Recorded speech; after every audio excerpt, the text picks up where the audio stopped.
घाना का नाम तो जरूर सुन रखा होगा, लेकिन बहुत कम लोग जानते हैं कि यहाँ की जादूगरनियाँ किस कदर ताकतवर होती हैं। 13वें दर्जे की जादूगरनी बनने के लिए इन औरतों को क्या क्या करना होता है, आज की वीडियो में हम इसी मौजू पर बहस करेंगे। साथ रहिएगा। मैं हूँ मोहम्मद नईम और आप देख रहे हैं खौफनाक दुनिया।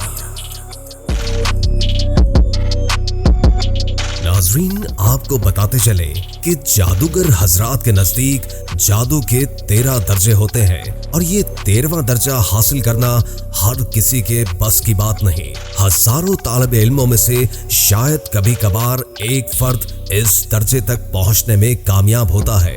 आमतौर पर इस इल्म को सीखने वाले 10वें दर्जे पर ही इस काम को मजीद सीखना खत्म कर देते हैं, मगर दीगर कई को 12वें दर्जे पर अपनी जान की बाजी हारते हुए भी देखा गया है, जबकि 13वें दर्जे में कदम रखने वाले या तो अपनी जिंदगी के आखिरी अय्याम तक पहुंचे होते हैं कि इनमें मजीद तकलीफ बर्दाश्त करने की या तो हिम्मत नहीं होती या इनकी सांसें इनका साथ छोड़ जाती हैं।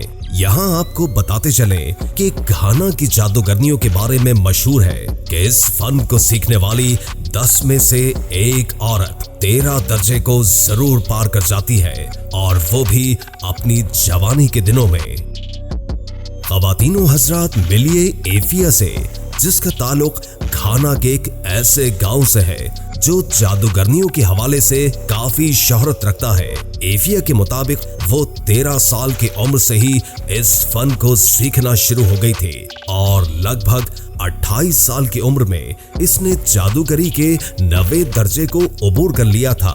उसके मुताबिक वो इस उम्र में किसी भी शख्स को हिप्नोटाइज करने की मुकम्मल सलाहियत रखती थी, चाहे उस शख्स की मर्जी हो या ना हो, और ऐसा कर लेने के बाद वो इससे उसकी तमाम दिली हालात मालूम कर लेती थी। उसने नेशनल ज्योग्राफिक को इंटरव्यू में बताया कि 10वें दर्जे में वो इस काबिल हो चुकी थी कि टेलीपैथी के जरिए किसी भी शख्स के दिलो दिमाग में मतलूबा पैगाम पहुंचा लिया करती और अपनी मर्जी के तमाम काम उससे करवा लेती, जबकि उसके मुताबिक नजरबंदी या नजरों का धोखा, जिसे आम लोग मैजिक ट्रिक्स कहते हैं, वो इसने जादूगरी के पहले ही दर्जे में सीख लिए थे, लेकिन इसका असल मकसद 13वें दर्जे तक पहुंचना था। नाजरीन की मालूमात के लिए बताते चलें कि घाना में एक ऐसा इलाका मौजूद है जहां 1000 से ज्यादा जादूगरनियां रहती हैं। इस गांव को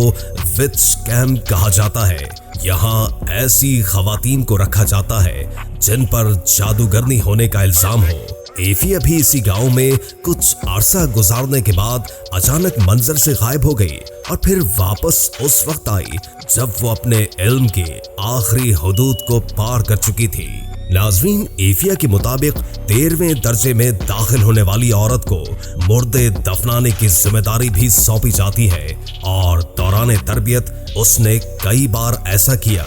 इस दौरान उन्हें कुछ तंत्र मंत्र पढ़ने को कहा जाता है और फिर देर रात इन्हें इसी मुर्दे की मखसूस जगहों का गोश्त खाना होता है। उसके मुताबिक वो ये सब कुछ भी कर चुकी है।